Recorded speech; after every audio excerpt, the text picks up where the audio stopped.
नमस्कार, मैं संदीप नौखवाल सभी दर्शकों का एक बार फिर से दी पब्लिक में स्वागत करता हूं। सभी दर्शकों से निवेदन करूंगा कि हमारे खबरों की इस ट्रू फैक्ट वीडियो को लास्ट तक देखिए, लाइक के साथ शेयर कीजिए। चैनल को पहली बार देख रहे हैं तो सब्सक्राइब कीजिए। अभी चारों तरफ एक ही चर्चाएं चल रही है, आपने सोशल मीडिया पर बवाल देखा होगा, धीरेन्द्र शास्त्री बागेश्वर वाले बाबा जी। आखिर मैं इसके बारे में पहले ही कह चुका हूँ कि काफ़ी बाबा सलाखों के पीछे है, चाहे वो निर्मल बाबा हो, चाहे वो आसाराम बाबा हो, चाहे वो अन्य कोई राम रहीम या संत रामपाल जैसे बाबा जी हों। बाबाओं का जनादर कुछ समय के लिए ही होता है, क्योंकि जब तक यहाँ पर वो तालमेल बनाकर चलते हैं किसी नेता के साथ तब तक तो ठीक है, वरना इन बाबाओं पर सरकार की कंची चल जाती है, क्योंकि ये बाबा हर प्रकार से पाखंडी होते हैं। ऐसे ही बागेश्वर वाले धाम वाले बाबा की जब पोल खुलनी स्टार्ट हुई, पोल क्यों खुलती है? जब भी सोशल मीडिया पर कोई भी गलत चीज़ें दिखाई जाती है या किसी गलत चीज़ के दावे किए जाते हैं, तो उन दावों को ब्रेक करने के लिए, उन दावों के फैक्ट के लिए हमारे जैसे पत्रकार या कुछ अन्य लोग भी सामने आते हैं, जब हम बिल्कुल संक्षेप में इन चीज़ों के बारे में बताते हैं। बागेश्वर धाम वाले बाबा जी दावा कर रहे हैं कि वो मन की बात जान लेते हैं, यानी वो स्लेट पे लिख देते हैं कि ये बंदा यहाँ से, इसको ये प्रॉब्लम है।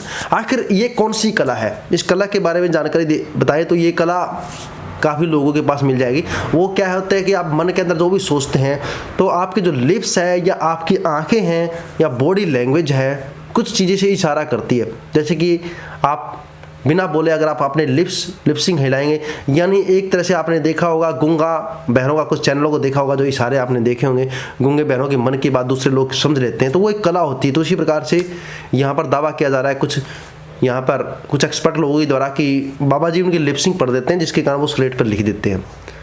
दूसरा बड़ा सवाल यही कि अगर बाबा जी वास्तव में अंतर्यामी है तो बाबा जी बाढ़ के बारे में, बाबा जी भूकंप के बारे में क्यों नहीं बताते?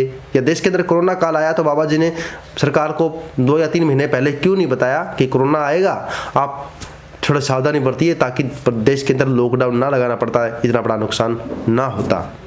अभी एक चर्चा चल रही, जो लोग इनके बारे में आवाज़ उठा रहे हैं, यानी कि पोल खोल रहे हैं, तो बाबा जी के भक्तों की तरफ से, चेलों की तरफ से धमकी मिल रही है।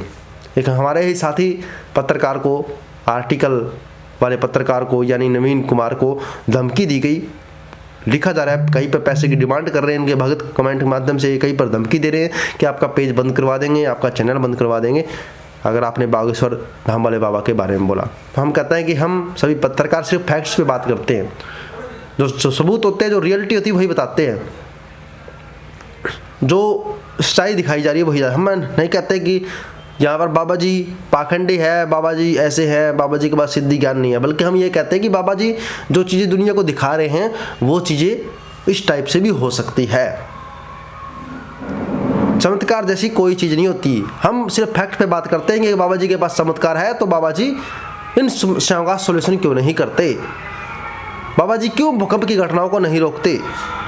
तो यहाँ पर बुरी तरह से पोल खुलने के बाद बागेश्वर धाम वाले बाबा जी बौखलाए हुए हैं, क्योंकि यहाँ पर कुछ लोगों को वोट चाहिए, तो इसलिए सरकार के लोग भी, पार्टी के लोग भी बाबा जी के खिलाफ बोलने से बचते हैं, क्योंकि बाबा जी के खिलाफ बोले तो जो बाबा जी के जो भगत है, अंधभगत है, वो वोट नहीं देंगे। यानी सिर्फ वोटों का खेल ही यहाँ से चल रहा है बाबा जी के माध्यम से। इसको लेकर आपका क्या सोचना है कमेंट कर सकते हैं। जुड़े रहिएगा द पब्लिक के साथ। जय Hind. Like share and subscribe जरूर कीजिए।